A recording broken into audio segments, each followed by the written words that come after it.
Welcome to the Josh Hall Web Design Show. Helping you build better websites and create a web design business that gives you freedom and a lifestyle you love.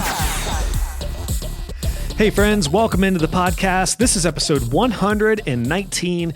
And in this episode, we're going to take a deep dive into website strategy. We're going to talk about what it is and how you can practically add it to your business, whether it's something you just kind of do for clients without it being an actual service, or you're going to find out that you can actually make a secondary service, or you can make this kind of its own type of service in your business, which is super, super powerful. Because I'll tell you one thing right now, and I've seen this more and more with a lot of my students.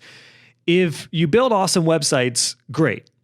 If you build awesome websites that actually help a business grow their own business, that is amazing. And that's where the cheddar is, to put it frankly. So my guest in this episode, Adela May, who is a repeat guest on the podcast, she was on early on the podcast. She was episode 20, where we talked about starting a freelance web design business. Well, Adela was doing that and really enjoyed her time as a website designer, but there were some areas that she liked more than others. And can you guess what area in her business she liked the most? Strategy. It was the strategy part of her business that she felt like she was really good at. She felt like she loved it. And in this interview, you're going to hear a little bit about that transition and what made her want to take that end of the business full time.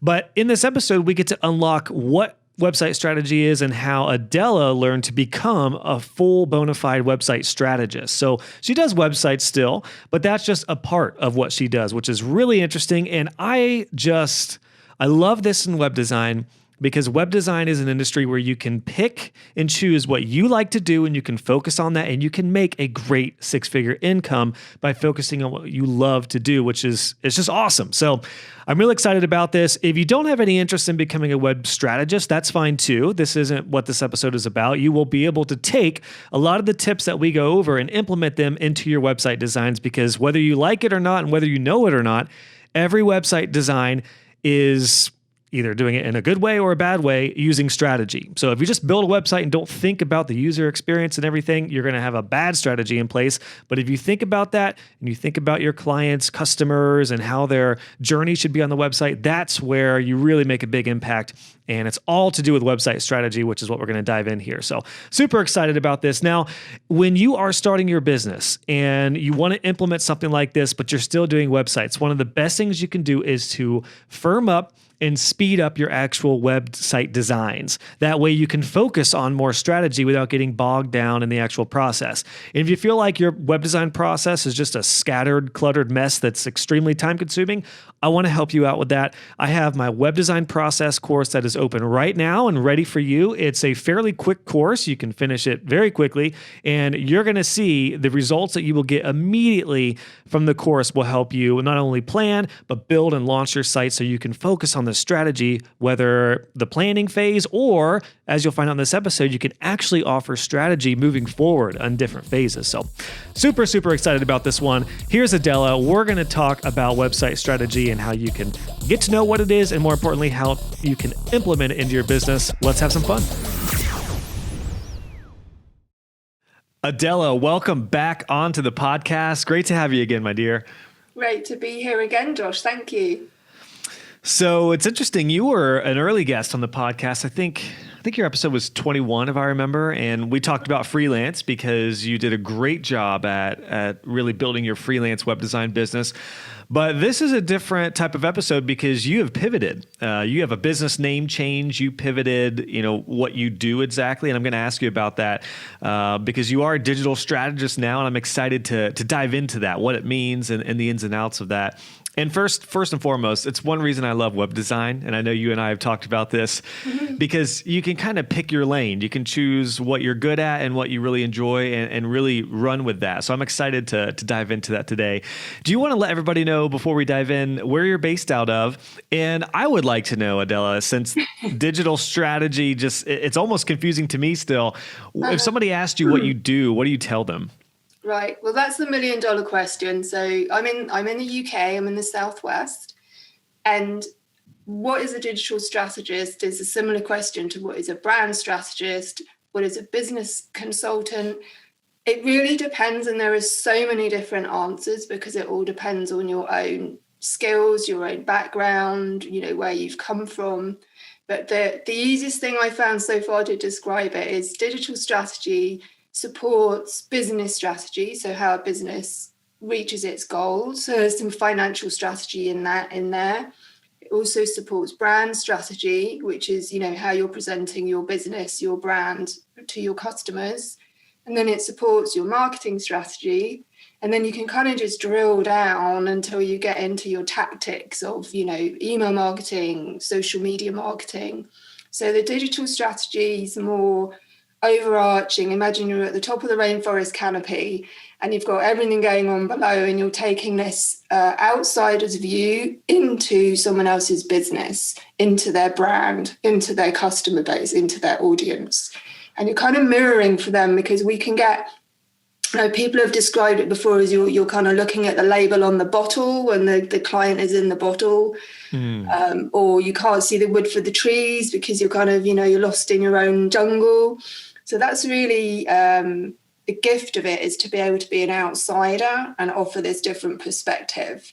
So then, in a nutshell, as much as possible, that's digital strategy today. Yeah, well, that's a great explanation. It makes sense. And I can see how valuable that is, because in every business, as a business owner or even just as a freelancer, you just get ingrained in your day to day. And it can be so easy to lose sight of the big picture and to see what's working and what's not. And I think also the big benefit with this, Adela, is it's very easy to get disconnected from your customers and your clients if you're just busy with how you're used to doing things. So I definitely see the value of that.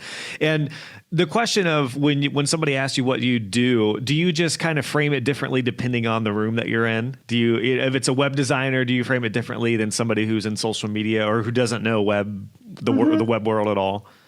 Sure. I mean, it's just so different for everybody. So initially when people find me, just opening that conversation is I ask them to tell me about their business. And really we go from there, listening to, why they think they wanted to speak to me, why they think they need digital strategy. And then just really listening to maybe they've got problems or hurdles in the business, a problem that they want to solve. And then you just really go from there, taking the lead from what the client is telling you, because often they kind of know themselves. It's just, again, they can't quite see it. They can't quite grasp it. They need to sort of turn around and look at themselves and go, oh, that's what's going on. Yeah. So it's similar but different for everybody. And it is something where I'm sure you could do it on a macro level, like you said, like all the pieces of a business, but you could also, I'm sure, do it on a micro level. Like we were just talking before we went live, what we're doing right now is a bit of digital strategy, because this episode is coming out just about a week before you're going to do a live presentation in my web design club.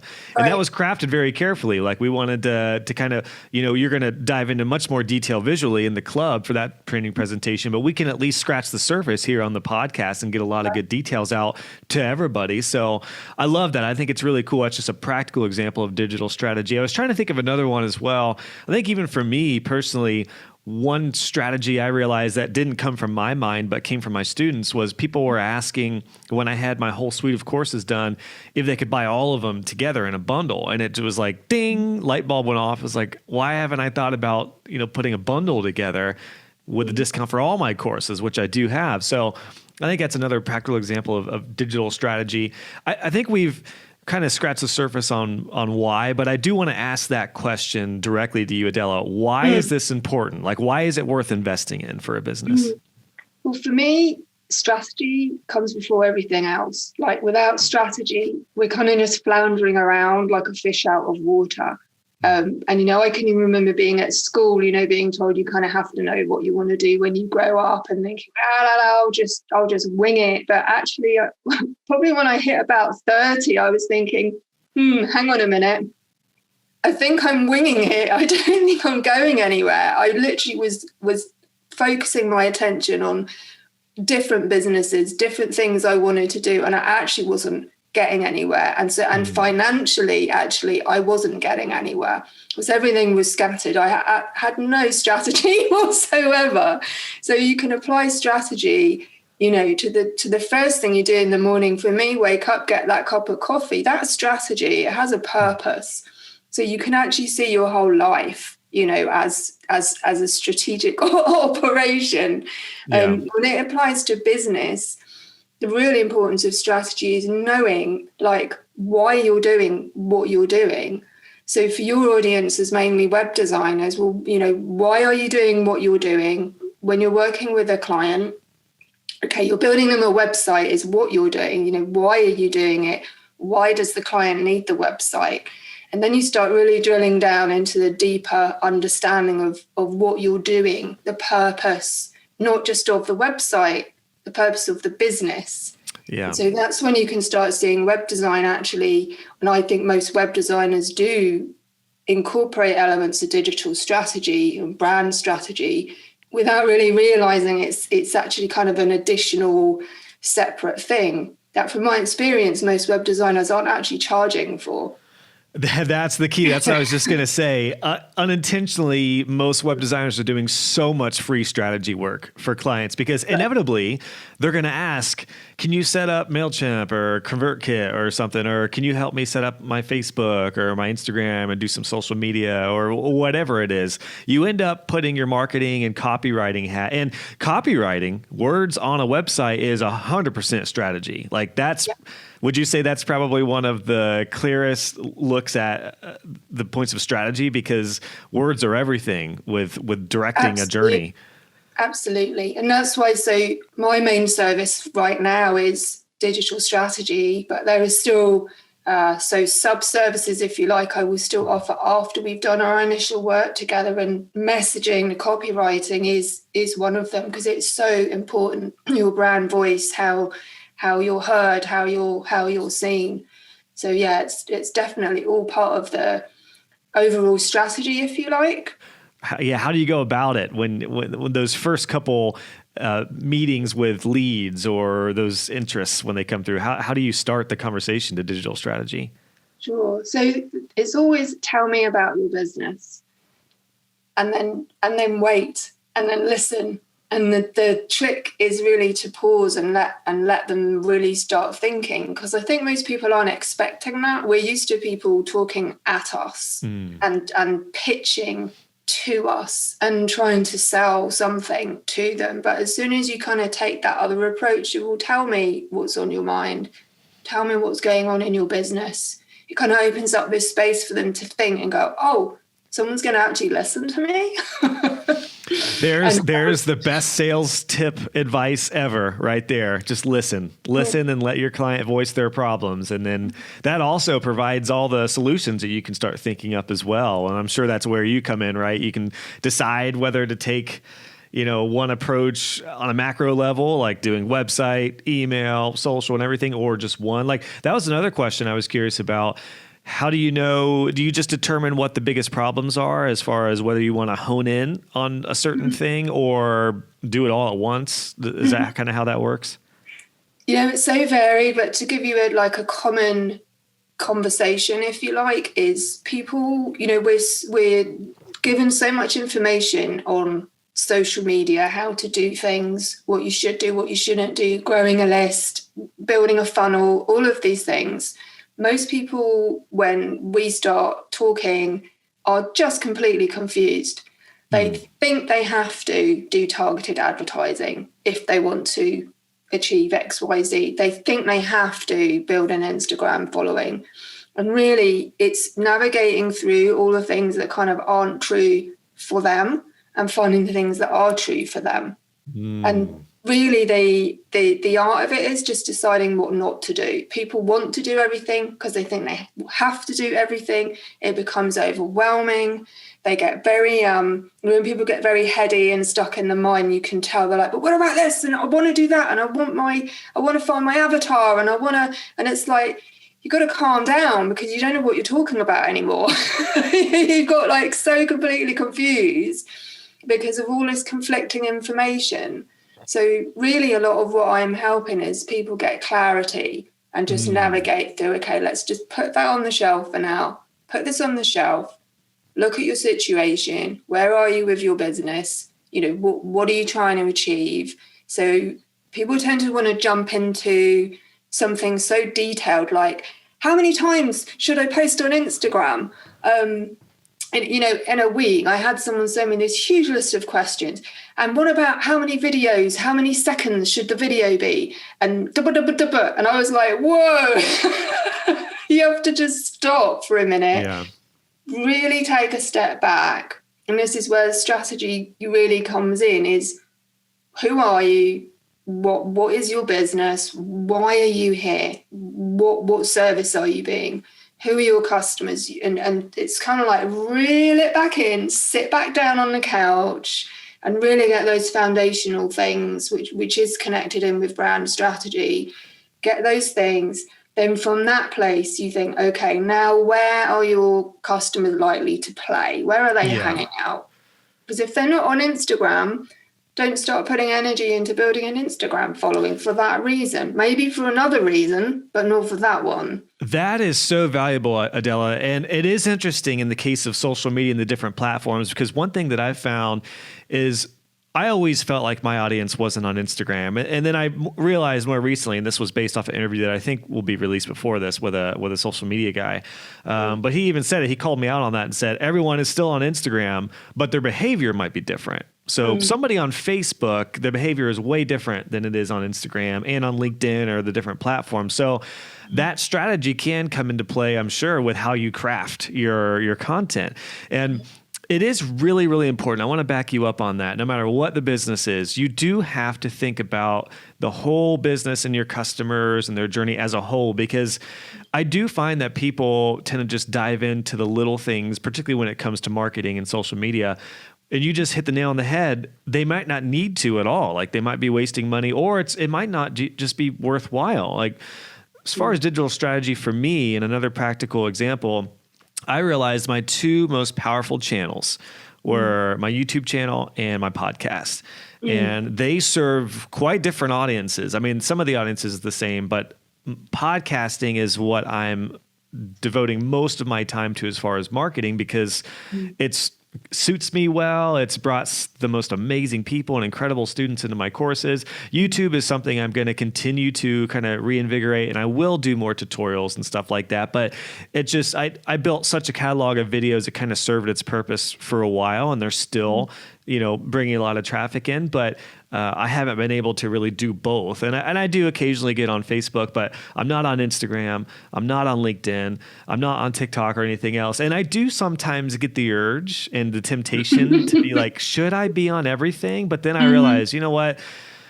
As you know, you very well know, Adela, I'm very life balance oriented. I have a young family. I am not going to work 80 or 90 hours a week. So 30, 35 is my deal.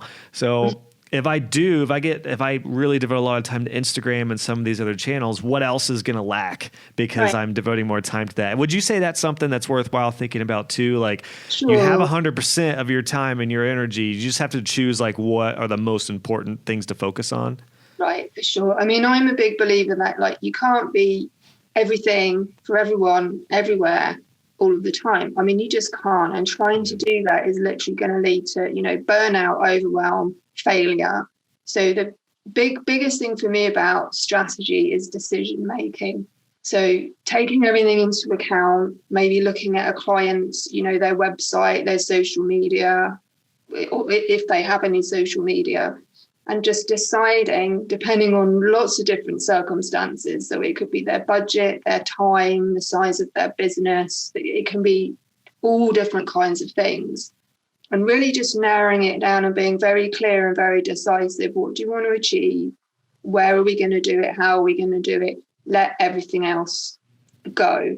Yeah. And that's the real difficult thing. So what happened last year after actually we did the first podcast, my web design business had grown, and I was in this situation of, okay, growing it, hiring other people, getting bigger, forming an agency, and everything in me said not to do that. I was like, okay, well, where am I going to go with this? And I actually saw, I mean, she didn't call herself a digital strategist, a business coach, very similar thing, and sat down and looked at what did I really want to do? What did I really enjoy?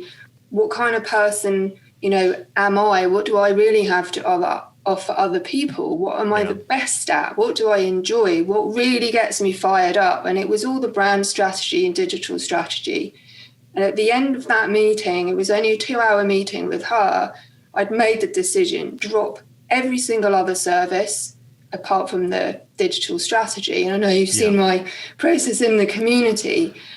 That was really, really tough because that was the biggest income, the biggest projects, the biggest clients. But making that decision clearly, and I haven't gone back on it, that was the decision. And everything I'm doing, leads to working with clients on strategy, period, And I love that. It's been really cool, Adela, to see your journey and to see how you made this pivot, because it's not like you failed and quit your old business and just dove into a new industry. You're still, that's the beauty about web design. You're still in a part of the web design digital world. It's just what you enjoyed. And that is so valuable. That's where having a mentor, and hopefully this conversation prompts people to think about what they enjoy doing. Because I will say, if you just hate doing something and it's sucking the life out of you, stop doing it. Hire that shit out, because somebody can do that and probably likes doing it. Like our friend Amber. He loves email and DNS and the stuff that just completely wears me down. So I hire him for everything in regards to that. And I did in my business, and it was awesome. And I had him work with clients. And there are people you can partner with to take on the stuff that you don't like. So for you, when you went through that, you felt like, the web design, and I imagine the idea of growing a big agency, do you felt like that was just outside pressure and just what, quote unquote, society made you feel like you needed to do? Is that kind of how you felt? Yeah, I think it's the standard route. That is a very valid route for some people. You grow in agency, and that's your kind of entrepreneur side of you. But for me, I'm a very one-on-one person. And, I'm very much into a very healthy life-work balance. I'm not in my 20s. Otherwise, I probably would have gone the agency route and gone, I'm going to take over the world with web design. But so where I'm at in my life and what's really important to me meant that just wasn't going to be a route for me. But the beauty with strategy is when you kind of drop away all the other things and focus on that one thing, which for me is strategy, you can then work much more deeply with people. And for me, that's tremendously satisfying to be able to go deep into someone's business and say, hey, dude, I don't think you need a website. Let's just have a chat. Why are you doing what you're doing? And it might be right at the beginning of a process. You realize together through talking that they were actually just about to go off on a completely random trajectory, which wasn't going to get them where they wanted to get. They actually wanted to do something else. You've unraveled it together and you've set a new course. And that can be done in a couple of hours conversation. Yeah, that's amazing. That changes somebody's life. Now, to me, that's worth getting out of bed for, even if I'm feeling crappy. I'm like, no, this is really satisfying work. That's the key. That's such an important point, because I do feel like so many younger web designers and business owners, agency owners, maybe there's no one directly pressuring them, but you just get this feeling like I should have a big agency. And I've talked about that a lot on the podcast. I really dealt with that. I had couple colleagues who did that, and I always felt inferior because I felt like, man, should I have an agency downtown and have a dozen employees and stuff? And I really kind of, that's what I envisioned when I got into web design, once I decided I was going to have my own thing. So I had to kind of break through my mental barriers and come up with my own strategy based off of what I like to do, which is exactly what I'm doing today, which is teaching, connecting people, and doing this podcast and stuff like that. And I was even thinking more recently, I had another kind of breakthrough with this as far as lifestyle strategy and digital strategy, because I have colleagues like Daryl Wilson and Adam Preezer and some guys who have really big YouTube channels and are making a very good income just with their YouTube channels. And I debated, like, should I go that route? Should I do things at a much bigger scale? But then I realized, like, our web design club, which you've been a founding member on, you're one of my first members, I value that so much more. Even though at the time of recording this, I think we only have 85 or 86 members, that still, like I've devoted my so much time, as you well know, into that to make it as best as it could possibly be. Even though it's still very small in the scheme of, you know, I could have hundreds of thousands of subscribers if I wanted to on YouTube. I don't have the personal connection with those subscribers, but I do with you and other members in the club. And that for me has been so much more gratifying, even if it's not as technically worthwhile on the books. Like it's profitable. The membership is great. It's been a great addition to my business, but it's not as big as a YouTube channel could be. But I get out of bed and I can't wait to log into the club, and I can't wait to get messages. What we've all been up to. Right. Yeah. I just, I don't know. I just wanted to say that because you do have to, at the end of the day, you have to do what is best for you. You can't let anyone else decide the path for you. And this is true in life and definitely in business, because it is easy to look at all these entrepreneurs and say, oh, I want to be like him or I want to be like her. But the truth is their path might not be suited for you. And I've had a lot of people say, I want to do what you do. And I'm like, I wouldn't be so quick to say that, because if you really saw what I did, I think I'm rare in some cases where I really love talking with people and I love connecting. I also work really hard in the time that I work. And I think some people will probably see what I do. And I will tell you this, being a web designer and doing that is way easier than what I'm doing now. What I'm doing now it's very difficult stuff for the most part. So, but I don't know. I don't mean to sound like boastful in that, but I'm just saying when somebody says, I want to do what you, Josh, I'm always like, do what you do. I'm like, I do your own thing. Like if there are some things that I do that I can help you with that you want to integrate, awesome.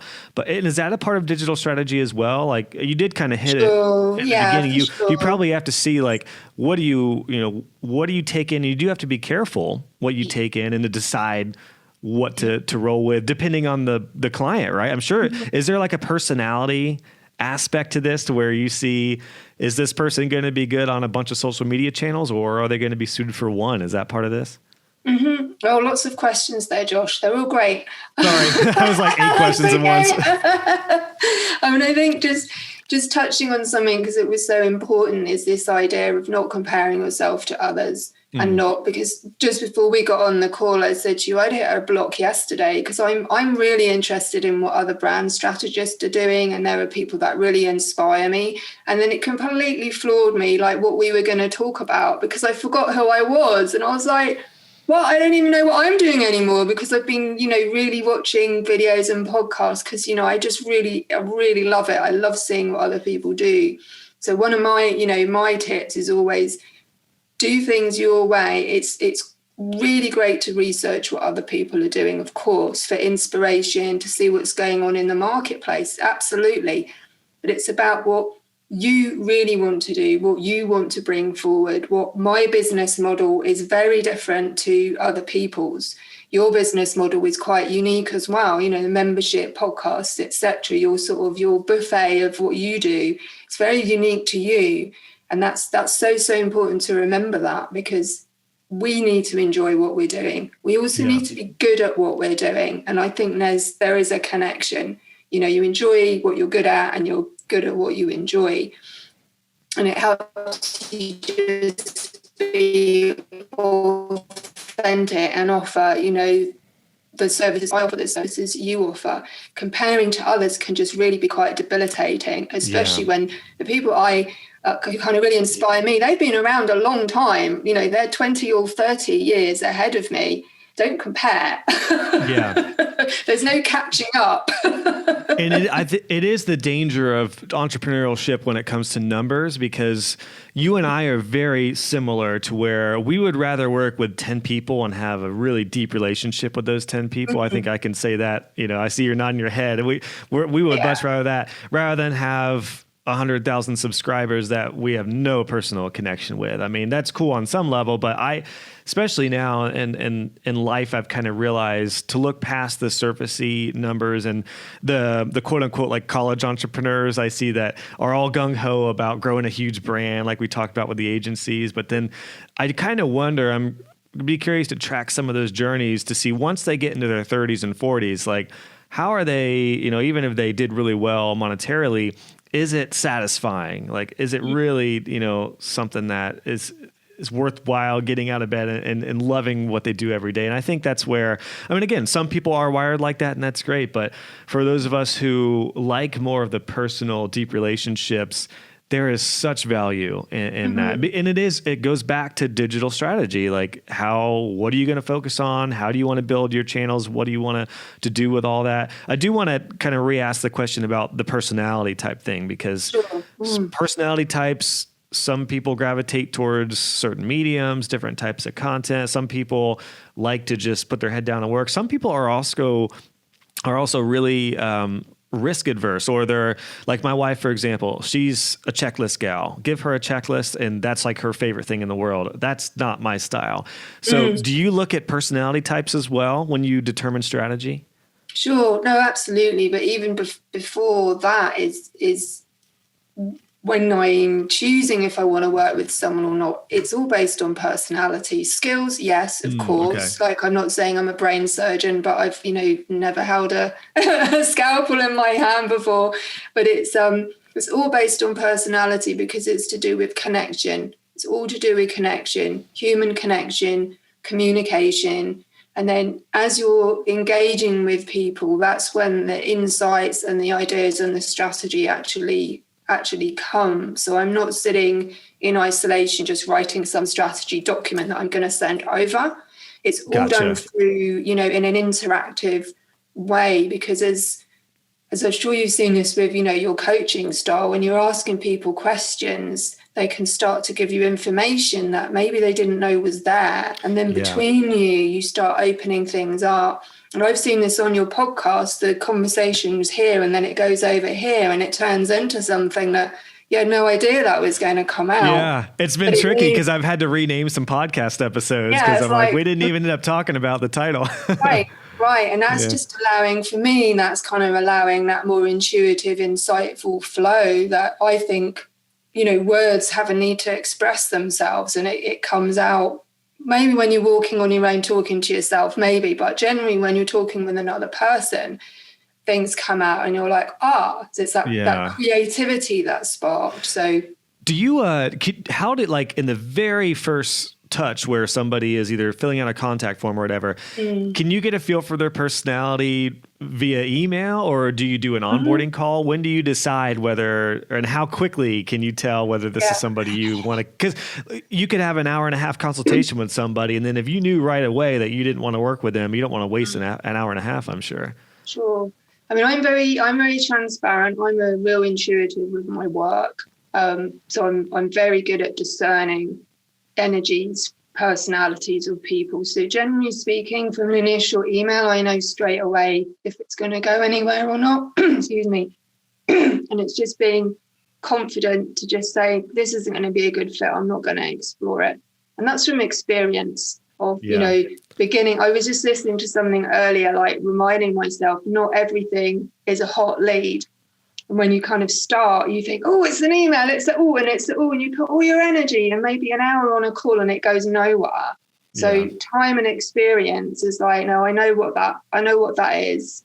I can refer them on, or I can just say that I'm full. I'm not taking clients on. Gotcha. There's no need to be rude or self-justify. But then when I know that there's a connection personality-wise, or even industry-wise, then I will get on just a meet call with a potential client. And I know a lot of people say, keep it to 15 minutes or half an hour, time is money. But for me, I will often be on a call for an hour and a half, 2 hours. And I consider that an investment in myself, because if I want to really work with someone deeply, they're going to be part of my life for, it might just be a few weeks while we do our initial work, but they're going to be part of my life. Yeah. And, it's an investment in myself. Am I going to be bringing in a headache, stress, potential problems? Or I could actually avoid that and just say, you know what, I honestly don't think this is a good fit, because I don't think I can serve you. I don't think I can give you what you want to achieve. So I'm not just going to say yes and try and fudge it. That's just going to bring me anxiety and not really a very good reputation if I can't deliver. And it doesn't take too long for anyone's journey to start weeding out people who are not a good fit. I actually, because I'm such a people pleaser, this was a big problem early on for me. Is I took on everybody, I took on every project, and I really killed myself in those first few years working with people who, quite frankly, just took advantage of me because I was so nice. And you want to be nice, but at the end of the day, you do have to stick up for your own health, both mentally, physically, emotionally, everything, because there's nothing worse than getting a call or an email from somebody and being like, oh God, I don't want to talk to them or deal with them. That's just the worst. And I'll never forget, I don't know if I've ever talked about this on the podcast. There was something that happened early on. When I was early into the business, as you know, I was coming from the music world. I was working with a lot of different artists and stuff. And there was a guy who was like a disgruntled musician. He like had some success in the 80s, and then the 90s came around. He was just like that grumpy older guy who you just could not please. And somehow I think the people who printed our CD artwork found out that I was doing websites, and they paired me up with him. And then he was almost like venting all of his frustrations on me. And he kind of viewed me as the typical web designer who would just flake out because he had so many problems with web designers. So it was really toxic right from the start. But I kept on answering his calls and working with him because I didn't have you to tell me you need to just drop this person. You don't have to work with him. But my old music producer at the time knew him, and I just asked him, I was like, do you know too much about this dude? And immediately he like gave me the look, and he told me, Josh, you don't have to work with him. And that simple statement completely changed the trajectory of my business and my strategy, because I realized I don't have to work with people if I don't want to work with them. Like, especially once you get to a point where you don't need to take on every project.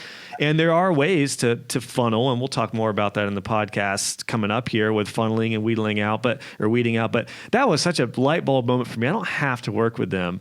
And it was interesting when it comes to sales and personality. I'm sure you can pick up on this pretty quick. I remember I got a call from a guy. This was, again, early on. I didn't really get a feel for the fact that some people are very numbers oriented and that's it. And then some people are like me. I want to like hear more about the heart and soul of the project. Numbers aren't as important to me. Like if somebody charges me $1,000, but maybe somebody else charges me $2,000, but I really like working with them and I think there's going to be more value, I'll go the $2,000 route. I'm not going to be the nickel and dimer. But I had one guy call me and he said, hey, Josh, he was a blue collar dude. He's like, I saw your video on the Chamber of Commerce. How much is a logo? Like, he asked me that quick. There was no, like, that's so anti me. Like, I didn't even know him. I didn't know anything about his business. And it really paralyzed me. I was like, between 500 and 1,000 depending. And he was like, all right, can you do it for 750? And I was like, sure. And then so that was like, it completely took me off guard because I didn't know his personality type was completely numbers. It was it, like budget numbers. That was it. Weird, in an odd way, it ended up being all right in the long run, but I don't know. I just wanted to point that out because this is a big deal for strategy, because if you work with somebody who's not a good fit or you don't like, I'm sure that can derail what you're doing when it comes to strategy, right? Or maybe you just don't gel. I mean, it's never about numbers either, and that's the big shift. That I mean, I was lucky back in 2014. I discovered a course someone was running called Digital Strategy School, and it just piqued my interest back then. And what that kind of took you through in steps of, as a web designer, look at your existing processes. Where are you offering strategy? Where are you adding extra value that maybe you didn't see it before?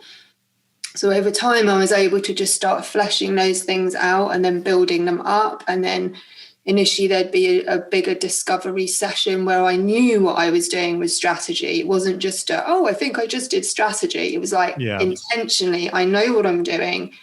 And then building up that experience over the last few years, I now know how valuable that is. So it wasn't a case of I'm going to be a strategist because I feel like earning more or something like that. Right. It was really building up that confidence, going, right, I see the value now. I see what happens when I have these calls with people. I see how it shifts the trajectory in their business. I see how that has changed their business and their life. And so it then doesn't become about money anymore. And I'm very clear in myself, what I do is valuable. I have like an entry level fee, if you like, for people to start working with me. And it isn't negotiable. And I'm really comfortable with that because I know how much value I bring to the table. But it comes from experience, it comes from confidence. And then explaining that to when you're kind of onboarding or meeting clients it's quite tricky because you can't kind of visualize or demonstrate, well, this is how I saved a business from going under last year, you know, with blah, blah, blah. Or this is how we, you know, avoided making like a big mistake on, you know, something that was not quite right. We rectified it. So it's really understanding when you're dealing with strategy, it's much higher level overview before you even start diving down into the details of, well, how much does this cost and can you do this? And it's like, leave all of that, you know, step back and just understand that what is going to happen after a strategy session is going to change the trajectory of your business and your life. That's what you need to know.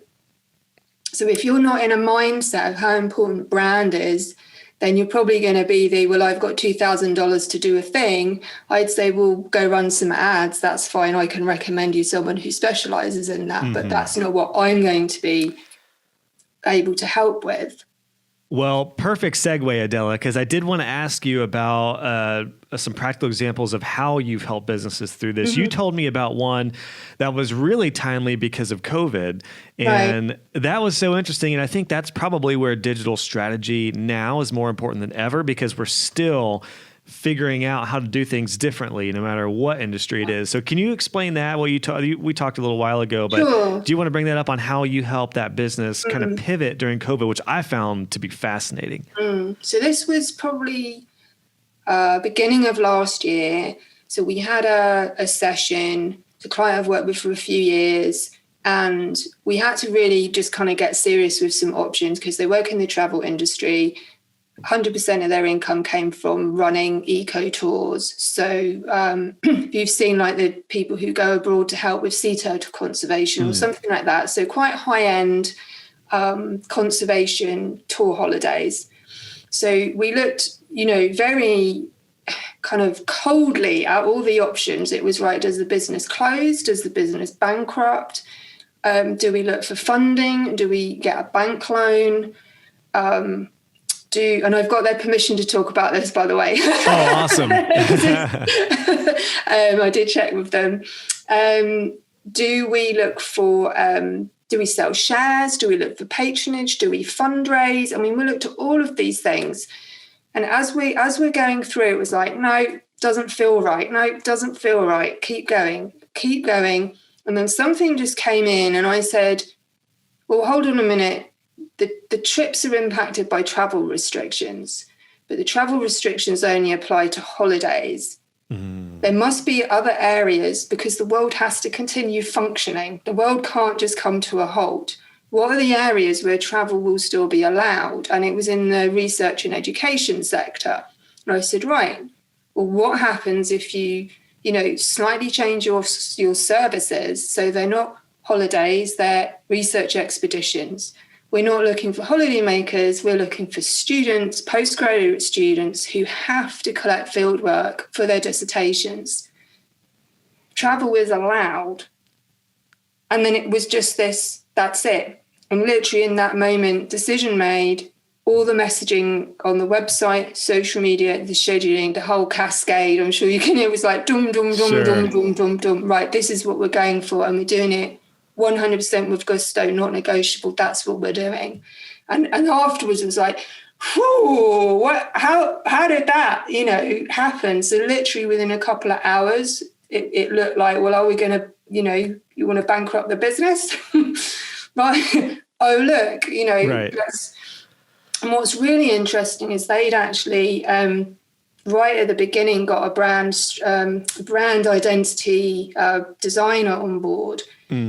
And she crafted the brand identity, the visual identity. So even though we pivoted the business and the strategy, the brand stayed exactly the same. Okay. That for me now in my work, I'm always mindful of that, is the brand doesn't change.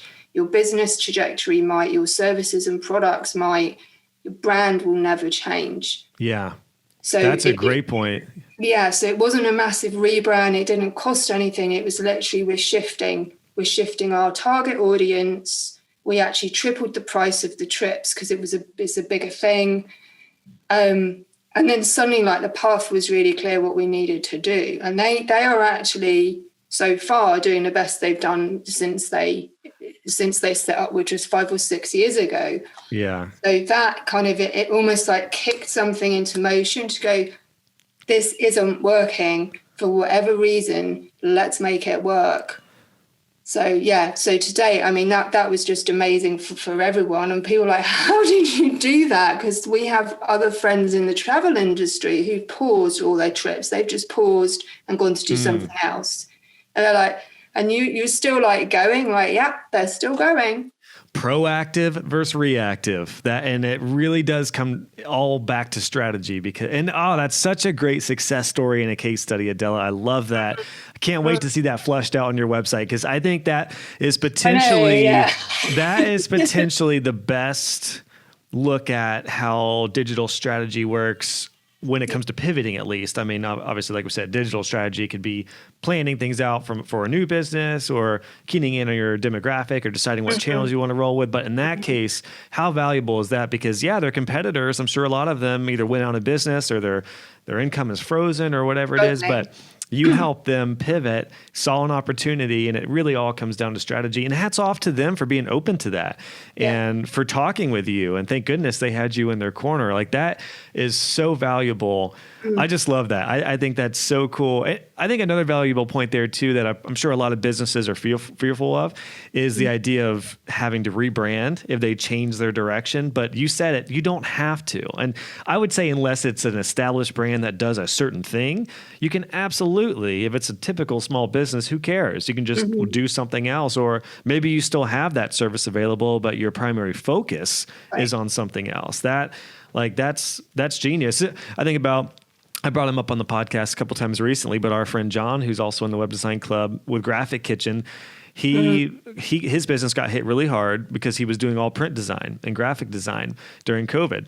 And that's when he started learning web design, and he still does print design and graphic design, but that's just one area of service. His main service now is web design, and he didn't change his business name. He kept it Graphic Kitchen. And another little side note and a pro to that is he's now ranking on some of the top terms on the first and second page of Google right now, for web design, because his domain authority was already in place, because his business, even though it was unrelated, his website still had some domain authority. So there's also SEO benefits and other strategy and implication if you have a brand that's already established. So absolutely. I mean, that's what I've realized with my when I offer my initial digital strategy package, the work we do, actually, I mean, it could be called brand strategy. And to be completely honest, I don't know why I don't call myself a brand strategist. But I think because I get a lot more involved in the business side of things. Digital sounds, I think particularly since you have such a experience and path in web design, you have a lot more value on the digital side than somebody who maybe just does logo design and branding and content. Like I do, because I think most people who focus on brand design are probably not versed with social media and email integration and marketing and some of the other things. I mean, some are, I'm sure, but I do feel like those are different. Like when you come up with a style guide and an identity and your mission and value and your colors and all the things that are really, really important for a brand, that is different than, okay, let's look at our customers. How are we going to reach them? What kind of content are we going to do? Those do seem separate to me, at least.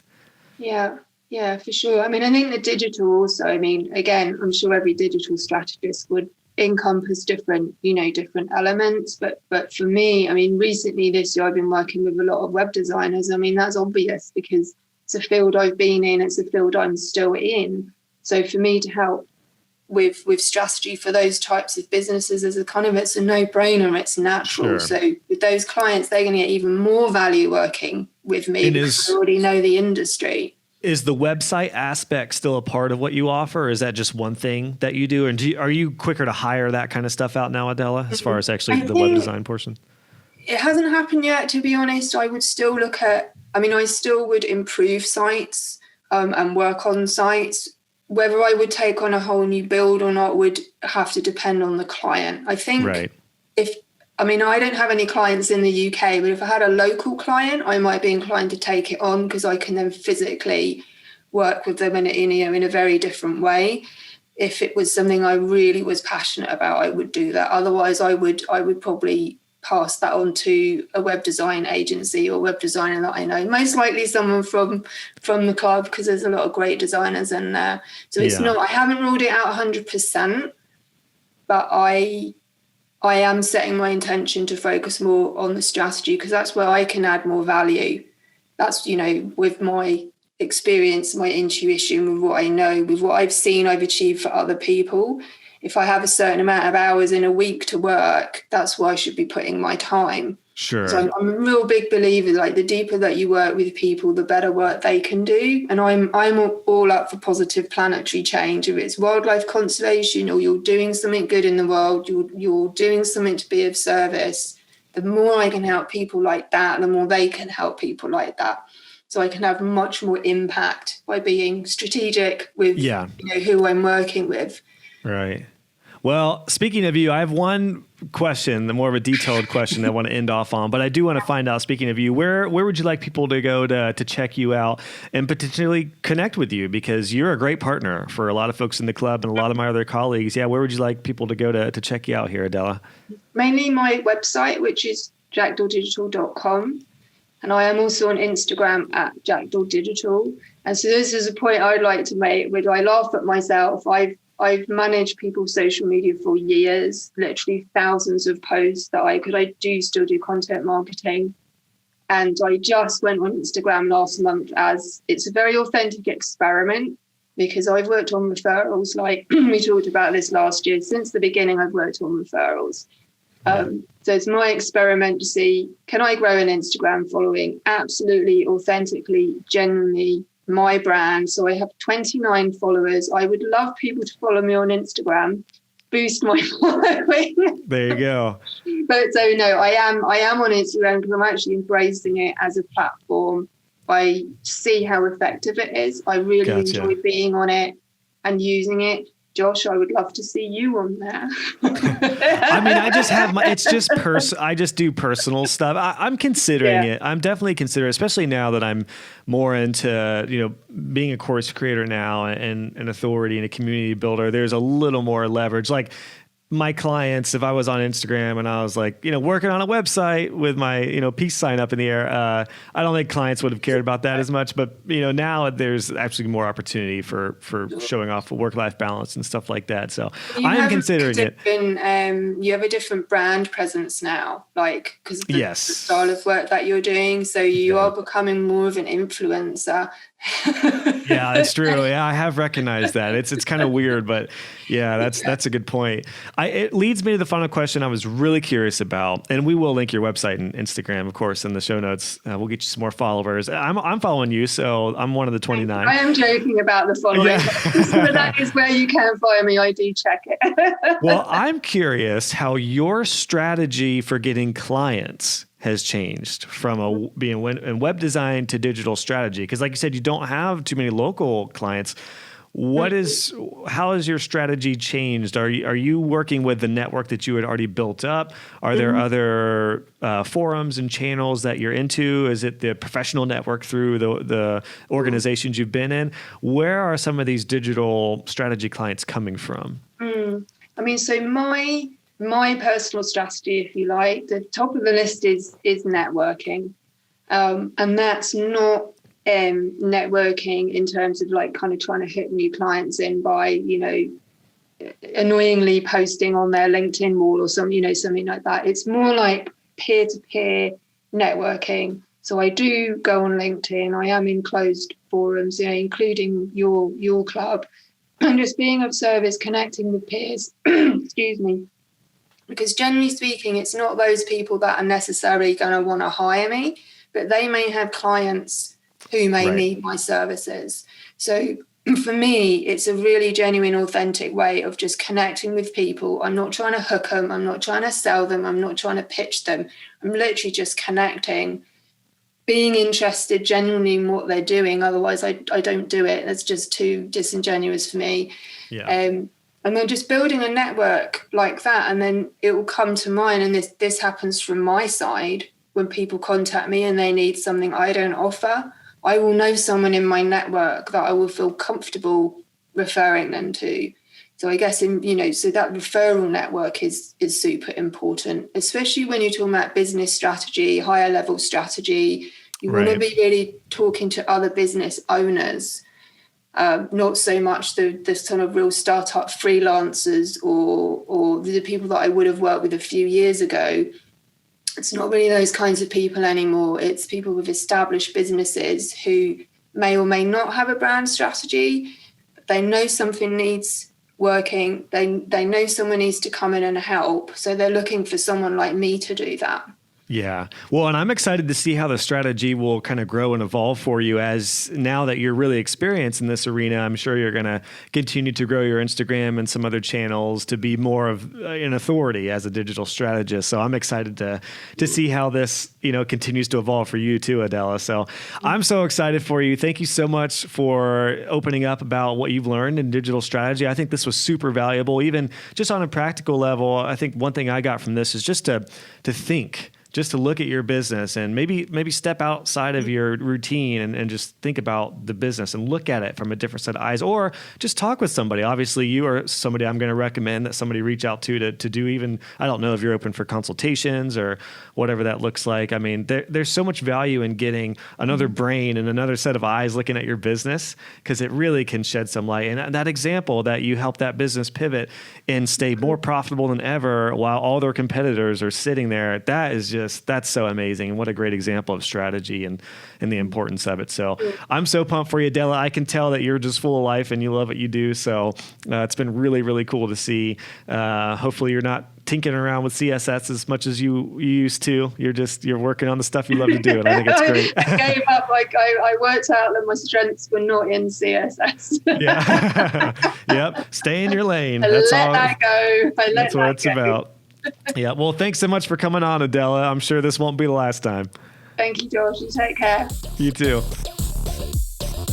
Hey guys and gals, just wanted to pop in with a couple things before you head out. If you enjoyed this episode, please consider leaving a review on iTunes or wherever you listen to this podcast. I would love to hear your feedback, and it will also help other web designers find the show.